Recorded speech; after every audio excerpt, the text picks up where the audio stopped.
Hi, Patty. How are you doing? Hey Wendy, I'm good. How are you? Good. I am so excited. Thank you so much for agreeing to do this call. So, just for anybody who's watching this video, this is an amazing client of mine named Patty. And so, Patty and I have been working together for a while, and she has graciously agreed to do an interview with me to describe her experience working together, which has been a joy from my perspective, hopefully from yours too. Absolutely. And so, yeah, I'll just start asking you some questions, Patty. So, Patty, what was your situation like before, and what were some of the challenges you were dealing with before we started coaching together? Yeah, so um, I am 35. I'll be 36 in a couple months. And for most of my life, I would say even into my childhood years, preteen, especially when I was a teenager, early 20s, I dealt with a lot of depression and anxiety. Um, and have been in and out of therapy, since I was 18. I've seen, I don't even know how many different therapists by this point, but depression was a big struggle for me. And I had been dealing with it for so long, I kind of figured it was just going to be, part of my life. And I had been on and off of medication, um, and tried like lots of different approaches to try to address, I tried different eating habits, sleeping habits, different things like that. And wasn't really able to kind of get over the depression. It always, it would kind of cycle back. Things would be good for a while, and then the depression would hit, and I'd have like a few months or a long periods of just, feeling really low, very Mhm. low energy, didn't want to be around people, had a really hard time expressing myself, and letting people close to me like know what was going on. Mhm. Wasn't really able to talk about it. And earlier this year, I went through, I had kind of a tough end of the year last year and decided, all right, maybe it's time for me to go back on medication. I was dealing with a lot of depression around the beginning of the year. And so actually made an appointment with a psychiatrist and ended up getting referred for an inpatient consultation. And that was like a wake-up call. So she Mhm. basically sent me to a mental institution to be assessed and determine whether or not I needed to be checked in. Mhm. And nothing like that had ever happened to me before. My husband was there with me, and had he not been there, they probably would have checked me in. Because I was so just flabbergasted at the situation. But that was really, so after all of that happened, obviously I didn't have to be admitted, which I'm grateful for. But I decided, something needed to change. And I didn't know really what that meant or what I could do. But then I met you, sitting at Mhm. a coffee shop. Um, Your dog, your my dog hit on me. Bo decided to introduce us. Yes, thank God for him. And I really felt this connection with you. Just having like a random conversation with somebody sitting next to me at a coffee shop, and we ended up going to dinner. You told me a little bit about what you do, and I said, maybe this is what I need. Maybe coaching is what I need, to really have an impact on my life and make me change the things that I've been wanting to change but haven't known how to. Hmm. Um, and so that's kind of where I was coming from when I decided to start working with you. Wow, thank you so much for sharing that, Patty. And I know I did not even realize a lot of that until after we had been coaching a while. And just for anybody who's watching the video, I obviously am not a therapist. I am not a mental health professional, doctor, and I don't specifically treat depression. So, and I knew obviously you were still seeing your therapist and for depression. So it wasn't like I was, so I just want to make that clear to people that that's not why you came to me. Right. Um, yeah, but Yeah, one of I the was really looking for sort of a different approach, because as you're saying, I have been still seeing my therapist. I'm still on medication for anxiety, and all of those things combined with your coaching have really helped me to overcome just being stuck in that cycle of depression. Yeah. So one of the things that I know we've talked about that you struggled with a lot prior to working with me was your confidence. Can you talk a little bit about that? Yeah, so I think, along with the depression, I had a lot of low self-esteem, very low self-worth, really didn't value myself as a person. And I didn't, that was again similar to the depression, something that I had been dealing with, something that I lived with most of my life. And I figured that was just how I was always going to be. I was very introverted, kind of shied away from um, situations where I had to put myself out there, just for fear of being judged, like constantly worried about what people thought about me and how I was being viewed, and was I good enough, and did I say something stupid, or Mm-hmm. so just a lot of just being way overly self-conscious and and fearful of Mm-hmm. you know, be disappointing people or disappointing myself. So yeah, lack of confidence was a big part of, sort of my mental state where I was when we started. Mm-hmm. Yeah. And so one of the things that we've talked a lot about in our coaching sessions is our cultural background. Hmm. Being women of color, Asian American women, would you say that your cultural background affected or had an impact or was a factor in you not being very confident? Oh, absolutely. I mean, so I grew up in Atlanta, and pretty much inner city Atlanta. So there wasn't a huge population of Asians or people that looked like me or came from the same background as me when I was growing up and going to school. Mhm, Um, my friends were either white or black, and most mhm, of Atlanta is either white or black. And so I assimilated into those cultures, constantly felt like I had to try to be like everybody else around me so that I didn't mhm, stand out, so that I didn't,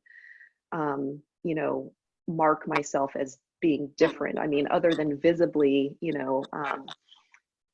every other aspect of my culture growing up was, you know, dressing preppy, or for a while I went through this like little punky phase where I had like Vans and a chain wallet. And then in high school I really felt this affinity for Black African American culture, and mhm. was really into hip hop music, rap music, and Atlanta is a great place for that.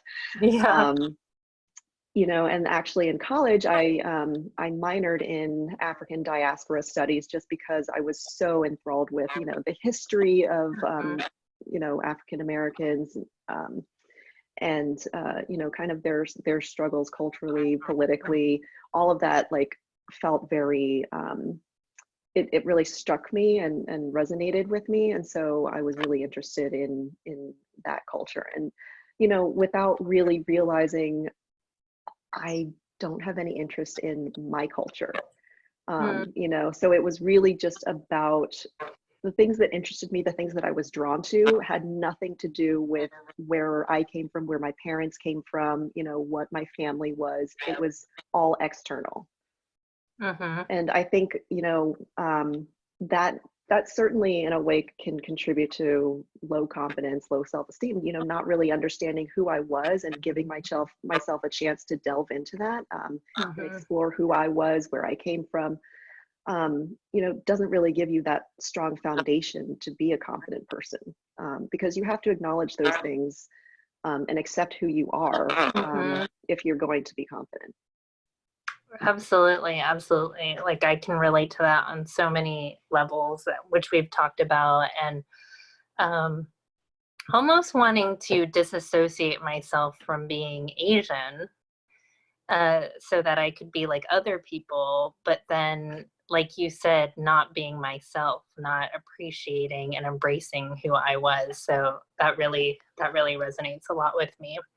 So one of the stories you've shared with me in your childhood, I think is a great illustration of some of these cultural things that we've grown up with that might have an impact on our confidence. So do you mind sharing with me the story about your grandfather growing up? Yeah. So when we were younger, my younger sister and I were lucky enough to have our grandparents, our paternal grandparents, live with us every other year. They would spend a year in Atlanta with us, and then they would spend a year in Bangkok with my other aunts and uncles and cousins. Um, and it was really, it was sort of that. Having that support for my parents who both worked, and actually my mom worked two jobs for most of my childhood and even Mm-hmm. my teens. So my parents they were busy working, and having my grandparents there was really just built-in childcare for them. And my grandma was really good about like cooking for us and cleaning the house, and just taking care of things that my parents didn't have the time for. Mm-hmm. So I remember one of my very distinct memories of my grandfather. Um, Before I went to school, it was like the first day of school, maybe first grade or something. And I was at the door putting my shoes on, and he was, sitting there waiting because he rode to school when my mom would drop us off. He would ride with her and take us to school. And Mm-hmm. he was sitting by the door waiting for us to put our shoes on and get in the car. And I remember him telling me, you know, when the teacher asks you a question, just sort of giving me like, little tips, before I went in for my first day of school. When the teacher asks you a question, don't raise your hand unless you absolutely are positive that you know the right answer. So, just, and I remember that. I've always remembered that. Yeah. And when I was younger, it was like, okay, like, yes, I'm going to listen to grandpa, and I'm not going to raise my hand unless I know the right answer because I don't want to be wrong. And as I got older, looking back on that memory, it was sort of like, wow, like that's sort of one of the reasons that I am so shy and quiet. I carried that with me through college, through grad school. I was that quiet girl who, did all the work and turned in my assignments and got, good grades, but never once raised my hand in class. And it Mm-hmm. got to I mean, it was just not even just for fear of being wrong, because a lot of times I did know the right answer. I just was afraid to participate. I was afraid to Yeah. be vocal, right? Because this had been a habit that I had developed from childhood. Yeah. So I just got used to not speaking up. Um, Uh, and looking back on that memory, it really resonated with me, and made me think, wow, like, I was sort of taught that it's not okay to be wrong. It's not okay to, ask questions or not know the right answer, or mm-hmm. stand out and draw attention to yourself in a negative way. And so all of that, really kind of rolled into, being different, not really having like a strong influence to really help to guide me in developing who I was. Mm-hmm. All of that really contributed to, lack of confidence, lack of wanting um, to I guess for lack of a better term, like be an active person in my own life, like have Yeah. any sense of agency. Yeah. Wow. I mean, wish we had 2 hours to talk about this, but but yeah, we'll save that for the podcast. But so what, and I've asked you this before, but for the sake of people watching this video, on a scale of 1 to 10, one being low confidence, 10 being like very confident, what would you say what number were you at when we started coaching? Oh gosh, when we started, I was like a 0 or a 1. Okay. Maybe on a good day, like a 2 or 3, but never really felt, secure in myself. Yeah. And so by the end of our coaching now, what would you say is your number? It's definitely higher than where we started. If I had to quantify, I would say maybe a 7 or an 8, maybe 9 on good days. I Yeah, don't know yeah. that I'm a 10, but you know, and maybe that's my Asian modesty, like not wanting to say I'm the very best, like I'm a 10. Um, but I mean, I've seen a huge difference in myself. You know, my family and friends have seen a huge difference in me. Um, and I mean, I think it's a very visible change since you and I started working together. Yeah, so practically speaking, like what has been, like, concretely, what has been the difference, whether it's in terms of your marriage, your work, friendships, family, the other things, like, can you give our viewers an idea of specifically what is different? So it's almost hard to put into words because it really has been a mental shift for me in perspective and how I see things, how I see myself. Um, I mean, for sure, my relationship with my husband has, you know, improved. We both have worked on, you know, communicating with each other more effectively, and that's made a huge difference. Mm-hmm. You know, my relationships with my family, my friends, I'm better about reaching out and um, connecting, reconnecting with people. I don't kind of give in to, actually, I don't even feel the same lack of energy that I used to feel. Um, Mm-hmm. you know, I am more social. I go out, I, you know, make plans with friends and whereas before, you know, I might hesitate to do that if my husband wasn't able to come with me. Like I'll go and just hang out with, you know, some friends on my own now, and I don't have that. I don't feel like I need him as a security blanket the way I used to. Um, I'm more active, and I'm not as scared to do things. Yeah, yeah. I know during the course of coaching, um, you dealt with a health scare with your husband. And fortunately, it turned out to be okay, and he's healthy, thank God. But tell us, like, how you would have dealt with something like that before, but then how you actually did end up dealing with that. Yeah. So my husband had a scare back in sort of early summer, I think, and you know, we had a series of different doctor's appointments and different diagnostic tests and scans and things like that. And it was probably the first time in his life that he's ever really had a scary health situation like that. You know, he's pretty healthy, and he's never been, you know, in that kind of situation. And you know, I think I really kind of took it head on and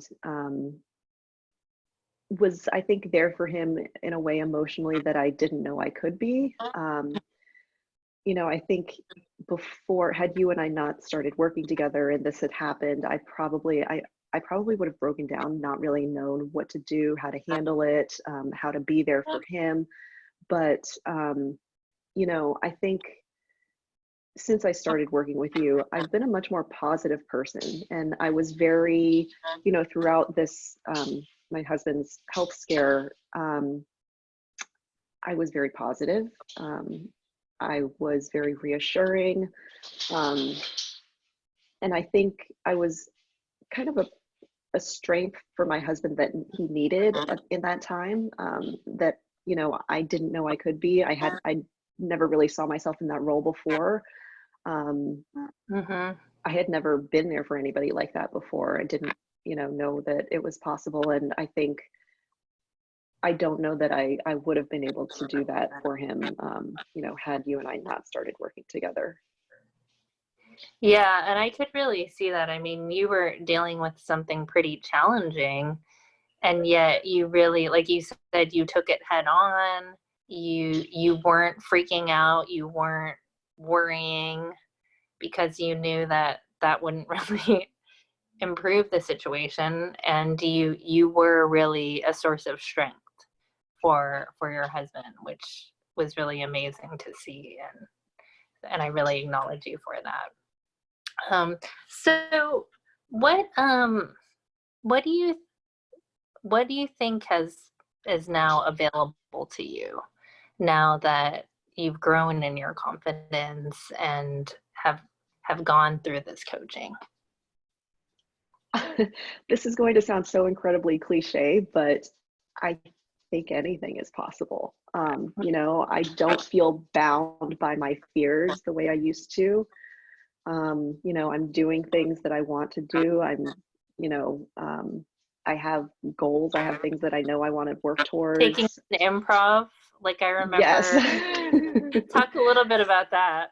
So you convinced me to try out improv, and I've never done anything on stage. I've always been, that's not true. I used to have piano recitals because I was forced to play the piano, being an Asian child. We had to take piano lessons. Um, but like in terms of acting, dramatics, theater, never been involved in anything like that, and I don't have that fear anymore of, being in front of other people, being silly, doing things that I might be embarrassed about.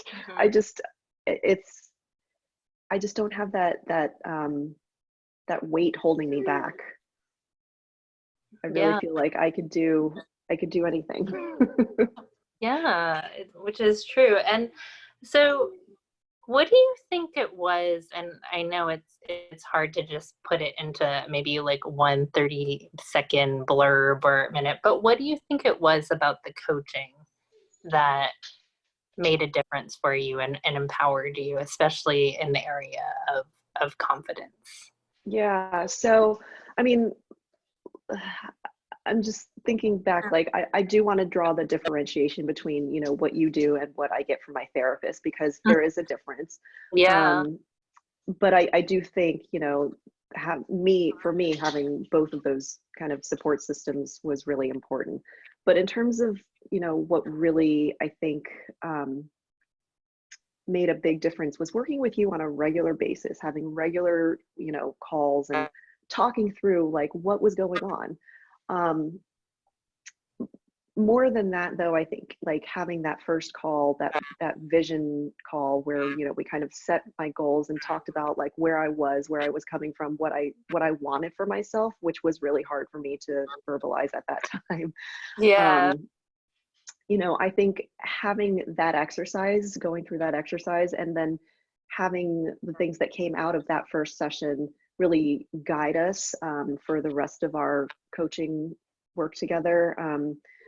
Kind of having an end goal, and then like as I was achieving the different goals, it was really like I had this sense of accomplishment. Yeah. Yeah. Like sort of, okay, wow, I did this. Like, yes, I can do this. Mhm. and and it feels good, you know. Mhm. So I think having your support in encouraging me, talking through my fears, all of that combined, I think really helped to get me to where I am. Hmm. Yeah, and for anyone who's considering working with me, and you can be honest, for anyone who's watching, I have not paid Patty to do this. But yeah, how would you describe what it was like to work with me as a coach? um, it was life changing. I mean, it was absolutely life changing. I am not the same person that I was when we started, and I don't know that I would have gotten to this point any other way. I mean, I think it was just pure serendipity that we met, and I am so grateful. you know, it's been awesome to get to know you, you know, not just in our sessions, not just having me talk and, you know, share what my issues were, but, you know, having that connection with you and getting to know you and understanding, you know, some of the things that you have gone through to get to where you are. I think really forming that connection with you and establishing, you know, that you're somebody that I can trust, that I can reach out to if I need support. You're somebody who is genuinely interested and cares about my well-being and wants me to, you know, be the best version of myself that I can be, and you're working to help me get there. You're truly as invested in me as I am in our work together, and I think that it's just been an amazing experience. Thank you so much. And I would say it's been an honor truly to work with you. You are so committed to your personal growth. You are so committed to making a difference with people, and you take things on. Like, you are willing to do the work. I know it wasn't always easy. There were times where I requested you to have difficult conversations, and to do the improv, to do things that were definitely out of your comfort zone, Right. and you really took it on. Do you want to say anything about that, about going beyond your comfort zone? So, um, I mean, I have done enough therapy to know that forcing yourself to be uncomfortable is really where you grow. That's how you know, sort of transcend beyond um, what your status quo is. And so, you know, I think for me, it was really kind of exhilarating to take on those scary things. I kind of like forcing myself to feel that fear, even though it's uncomfortable, and even though, Right. you know, previously I sort of lived in it and I let it, you know, stop me from doing things. Having, you know, your coaching and your support through the fear and through, you know, my, well, I don't know, my hesitations, my doubts, you know, I think really helped to push me forward. Mhm. And what would you say to someone who is concerned about investing in themselves, like investing in coaching? And what would you say? Because I know that's something that you came up against before we started coaching. Right. And, you know, yeah, I knew going in that, you know, coaching is not cheap. It is something that you really have to commit to financially. Um, and, you know, I had a conversation with my husband about it. You know, I said, I've met this woman. I think she can help me. I have, you know, this feeling about her. And he was on board. He was very supportive. We made the decision together. You know, we made some sacrifices in order to be able to make it happen. But and honestly, I did have some doubts going in, you know. Mhm. Um, I, you know, felt this connection with you when we met, but I was not sure what all coaching really entailed. Like, is it really going to work? I was very skeptical. I wasn't, you know, sure, like, you know, is this really going to change who I am? Am I going to end up being somebody who is unrecognizable to myself? Like, am I going to be one of those happy people who's just like happy all the time and really kind of annoying? And you know, I think you know, having a little bit of that fear going in is natural because it was unfamiliar, it was new, but I am 1000% glad that I did it and glad that I had my husband's support. And you know, here I am, no regrets. Wow. Thank you. Thank you. Is there anything else you want to say to anyone who might be watching this? Um, I just want to say that I think you are truly an amazing human being. What you do is not easy, and you know, you're working with many people at the same time. I never felt like I wasn't your only client. You know, it was really just a great experience, and I'm so thankful that we met. Wow. Thank you so much, Patty. And again, I have not paid Patty to say any of this. It's truly been an honor to work with you. Thank you so much for taking this time to be interviewed. And to anyone who's watching this, and if anyone wants to have this kind of experience, please reach out to me. I give you a complimentary vision call, which Patty did refer to earlier, to clarify your vision for your life and your career. But again, thank you so much, Patty. Happy to do it.